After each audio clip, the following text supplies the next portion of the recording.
monetaria, ni hoy ni mañana, ¿sí? Y entonces vamos a decir primero, bueno, ¿cuál es, de algún modo, cuál es el estado de mi restricción presupuestaria en T? Y ese es el Ballet 1 que estamos viendo acá, ¿sí? El 1, este. En T hay un gasto superior a la recaudación neta. Esto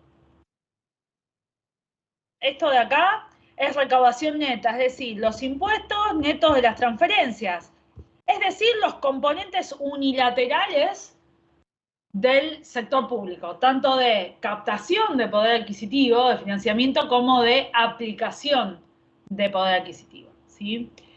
Lo ponemos en términos de gasto menos recaudación neta porque estamos en una situación de posición deudora en este sector público, el sector público del país X, en el periodo T. Entonces tiene este resultado en el periodo T, a lo largo del periodo T, pero trae del pasado deuda. Y esa deuda no es solo el monto del capital de la deuda, el total del capital de deuda, sino los intereses por esa deuda. Entonces, la deuda que trae de periodos anteriores, más la deuda que se genere con el gasto, más con el déficit fiscal, si a lo largo del periodo T termina en déficit fiscal, ¿sí? Va a completar, entonces al final de T va a tener un stock total de deuda B sub T. Que fíjense que no es otra cosa que decir que el déficit fiscal es financiado con deuda. ¿Estamos de acuerdo? Esto, reescrito, es esto. ¿Qué hice? Del lado de BT resté 1 más I por BT menos 1. ¿Y qué me queda? La definición de delta BT que vimos el otro día ya al comienzo de la clase. ¿Sí? Esa podría ser la situación a lo largo de T. Es decir, termina el periodo T en total con una deuda BT. ¿Sí? Ese BT representa un volumen de deuda incluyendo los intereses que se traen de periodos anteriores. Pregunta, ¿podría ser que durante este periodo no haya déficit fiscal, no haya superávit fiscal y el resultado fiscal sea cero?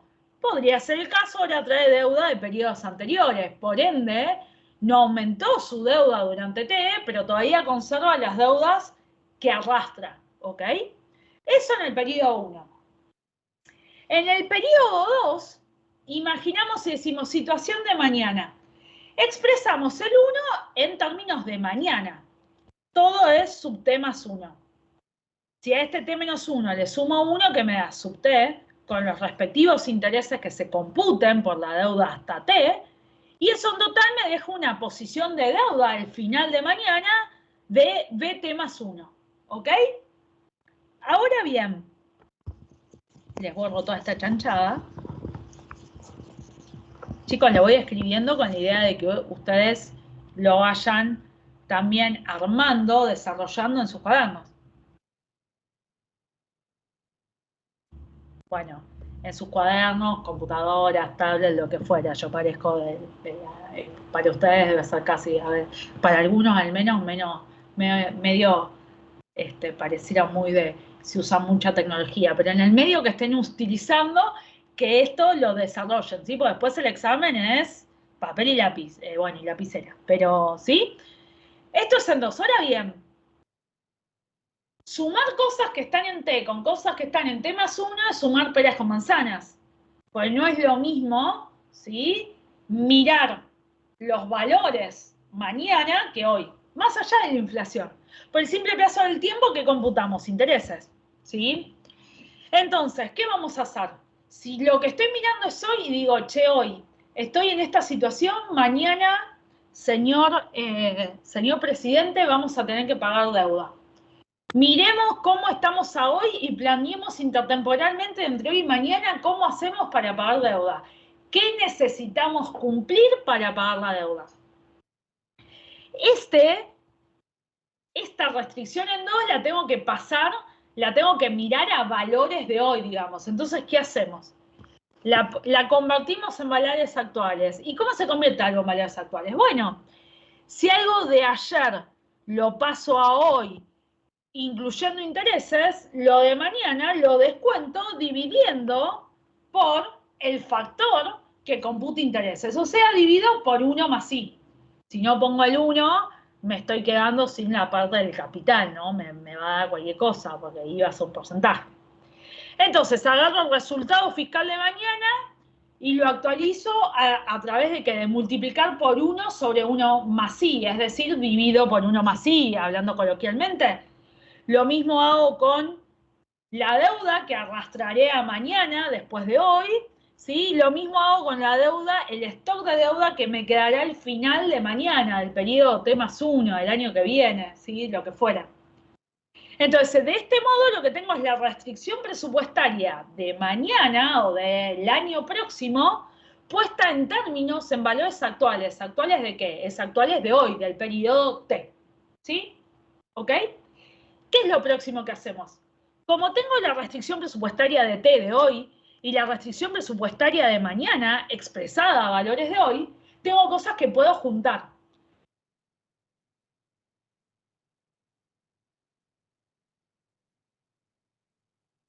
Esto está aclarado acá, 1 más hacia arriba multiplicando, 1 más hacia abajo dividiendo, ¿sí? Dicho coloquialmente, en realidad está multiplicando por el factor 1 sobre 1 más i. ¿Qué hacemos? Numerador y denominador.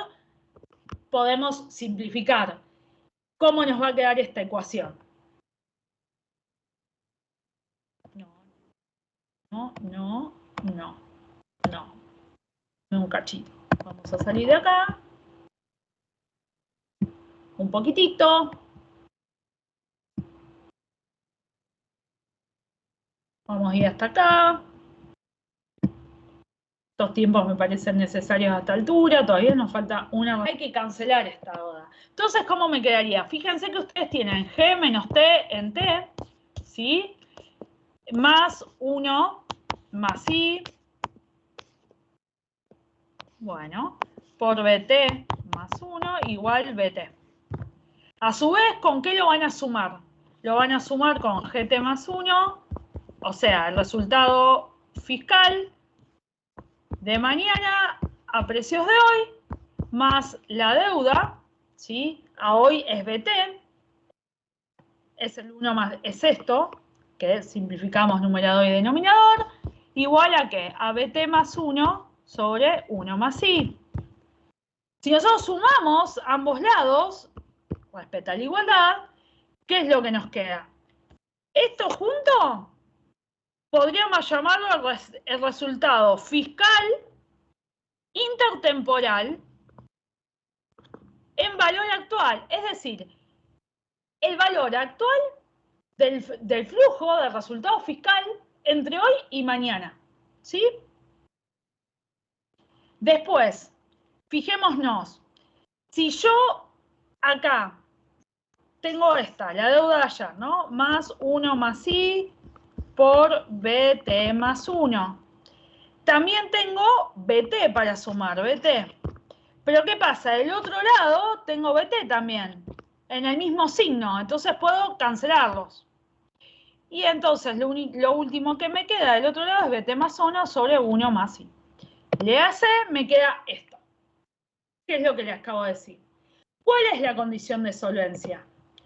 La condición de solvencia es que, básicamente, mañana, está visto desde hoy, porque lo estoy analizando hoy, yo mañana tengo que convertir esto, o sea, la deuda mañana tiene que quedar limpia, tiene que ser 0. Esa es la condición de solvencia, es decir, la condición bajo la cual este sector público es solvente, ha honrado esta deuda, paga. ¿Y eso cómo es posible? Es posible cuando el resultado fiscal de los periodos que estoy contemplando, vistos hoy, computándolos, ¿qué cosa? Descontándolos con la tasa de interés de la deuda que estoy pagando, por ejemplo, o que debo pagar, ¿sí? Cuando estos resultados pueden pagar la deuda que tenemos hasta el momento, porque la única manera de que mañana sea 0 es que no siga arrastrando deuda. Entonces, todas las deudas que tengo hasta el momento las tengo que pagar. Sería una manera de decir que entre hoy y mañana no solo no tengo que incrementar la deuda, sino que tengo que generar los fondos para poder pagarla, para poder pagar lo que ya traigo. Es decir, que intertemporalmente, si acá tengo deudas que debo pagar, que ya traigo del pasado, intertemporalmente tengo que ser capaz de generar más recursos, recursos que superen a los ingresos, a los gastos, ¿sí? O sea, resultado fiscal positivo para pagarlo. Eso podría ser tener que hacer reducciones de gasto o de transferencias, aumentar recaudación o algún esquema que resulte para poder pagar esa deuda. De lo contrario, voy a ser insolvente. Si no tengo la posibilidad, si esto pensamos en temas uno hay que pagar, bueno, puede ser justamente eso, una insolvencia, un default. Esto se puede hacer con el sector público, como se los mostré, se puede hacer con todo el sector privado. Uno lo puede pensar, lo pueden usar como herramienta para hacer su análisis de cuánto necesitan entre marzo y abril para poder pagar, ¿sí?, la deuda de la tarjeta de crédito, hasta abril inclusive, ¿sí? Entonces, en cuánto tendrán que reducir sus gastos, aumentar sus ingresos para pagarla, ¿sí?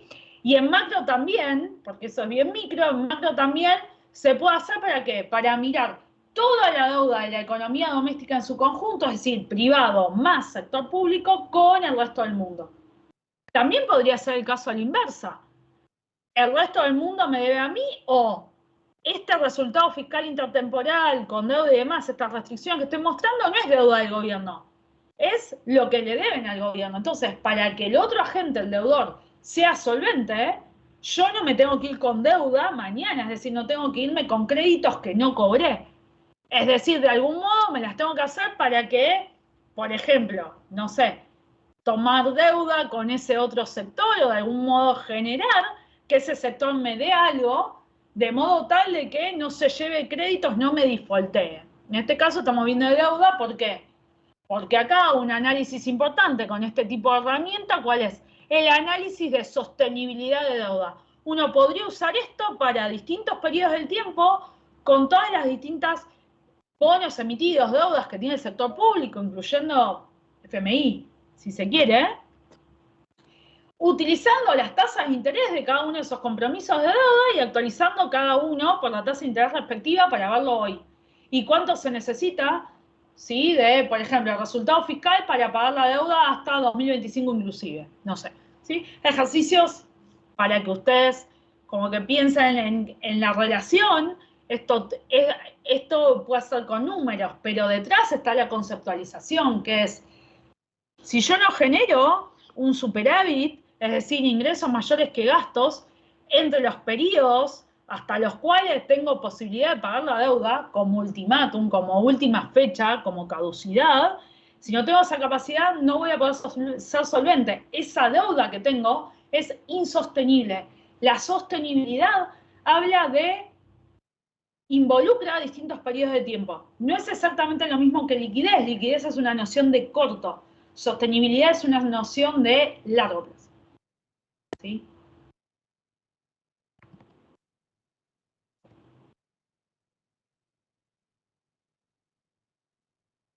Hizo un montón de... ¿Para quien es de San Lorenzo o le gusta mucho el Barça, o por ahí es de la nación de Paraguay, o no sé, Panamá, esta slide es divina porque es azul con rojo, pero en verdad les redondeé 20.000 veces distintas cosas.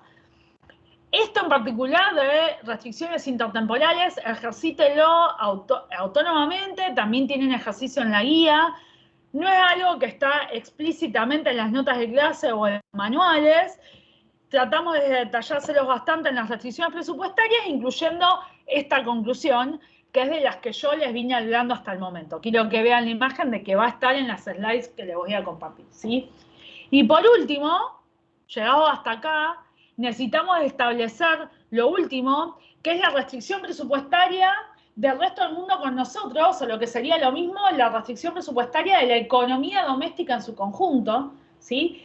La necesitamos establecer hoy, de modo tal que el martes que viene podamos ir sobre entre comillas, sí, sería un modelito, básicamente lo que es tres brechas, que de ahí surge la ecuación macroeconómica básica, poder trabajar sobre eso, dudas que traigan hasta acá, que me gustaría que utilicen el fin, de que utilicen de acá hasta el martes para revisar las notas de clase hasta ahora, tratar de jugar con las restricciones, mirar la guía, y vamos anticipando algunas cuestiones que desde la teoría valga la pena aclarar, otras las dejamos para la práctica, pero digo, para poder usar el martes para esas cuestiones principalmente y algún temita adicional que nos quede, ¿sí?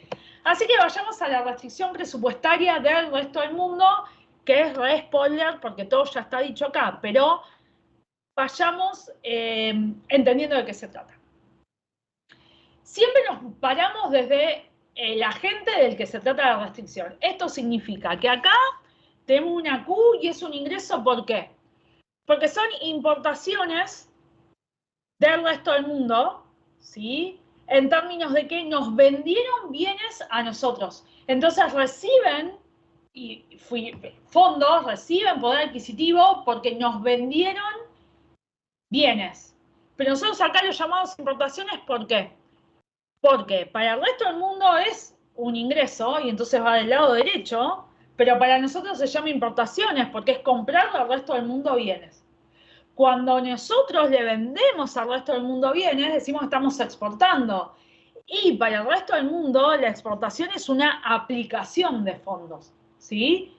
Tienen que darnos poder adquisitivo para que nosotros le demos bienes que producimos acá. Adicionalmente, fíjense que estamos incluyendo dos instrumentos de financiamiento que aparecieron en las respectivas restricciones. Recuerden que era una aplicación de fondos de la familia, ahorrar y ahorrar en parte en un instrumento que es prestarle al resto del mundo. Para el resto del mundo, eso es que una fuente de financiamiento está acá, ¿sí? Y recordemos que siempre esa fuente de financiamiento es la conjunción de qué cosa. Voy a usar esta, la voy a blanquear un poco. ¡Ay, existía! En este caso, por ejemplo, la deuda que toma el resto del mundo con las familias se compone de qué cosa. Lo reitero. Habrá un stock de deuda al final de T, pero también hay un stock de deuda que se trae de periodos anteriores y que se capitaliza por la respectiva tasa de interés, ¿sí? Y recordemos también, si vamos más atrás,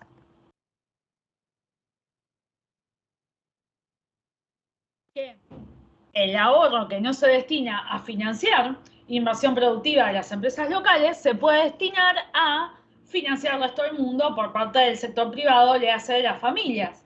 Eso es una fuente de ingresos para el sector resto del mundo, para el sector externo, ¿sí? Resto del mundo es equivalente a sector externo. Y esto que estamos delineando acá no es ni más ni menos de lo que se habla de la restricción externa.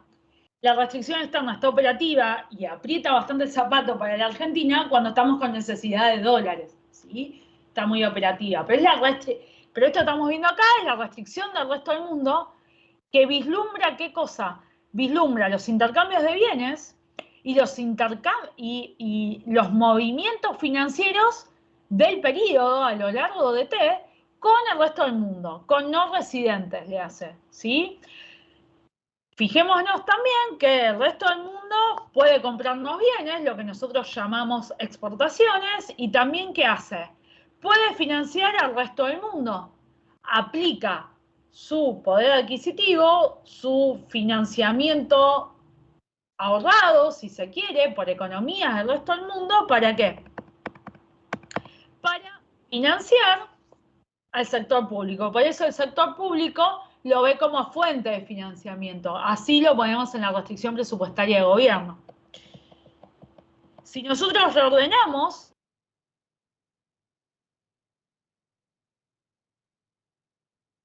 igual a qué?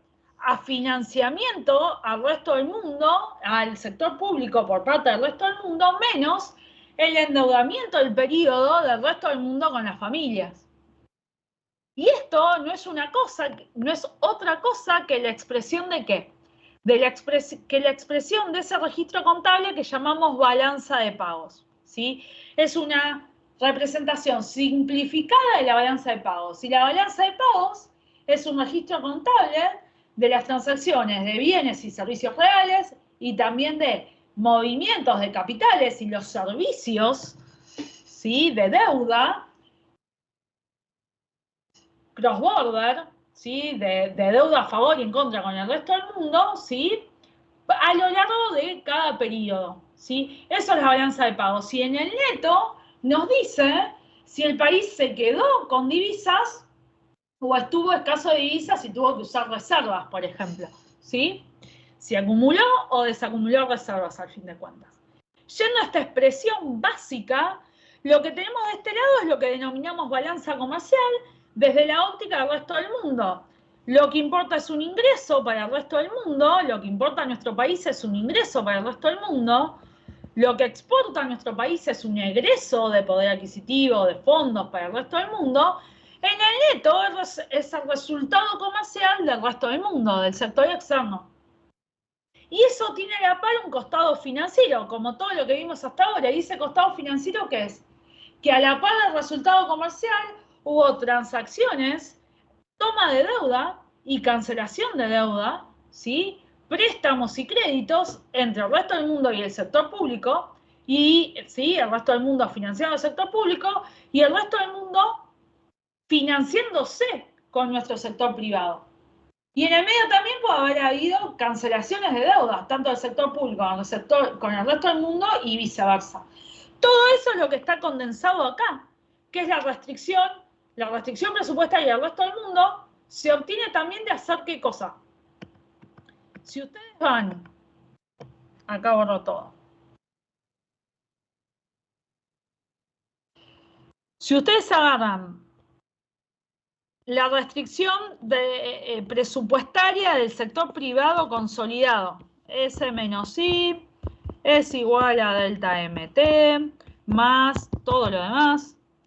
Si ustedes toman la restricción, el T menos G menos TR, ¿sí?, la restricción del sector público, menos que ya vimos, igualdad, sumamos dos igualdades, del lado izquierdo y del lado derecho, ¿qué es lo que obtenemos? ¿Sí? Haciendo un poco de desarrollo algebraico y viendo que todo lo que no se consume de lo producido es exportado y todo lo que se compra al exterior es importado, van a obtener, ¿qué cosa? La restricción presupuestaria externa, que es un ejercicio que ustedes pueden desarrollar y podemos ver el martes que viene o lo pueden ver en la práctica. Los chicos creo que lo suelen dar, yo les suelo pedir que lo trabajen, que lo desarrollen un poco con ustedes y van a ver que obtienen lo mismo, ¿sí? Reitero, condensa las transacciones de bienes y de instrumentos financieros a lo largo del periodo con el resto del mundo. Recuerden que siempre son flujos, no stocks. Los movimientos compra-venta de bienes físicos es un flujo. Para ver flujo en instrumentos financieros tenemos que ver el endeudamiento de un sector con otro a lo largo del periodo utilizando este tipo de notación. Después tendríamos directamente el modelo de brecha. A ver, voy a ir a las preguntas. Ay, pobre, alguien quedó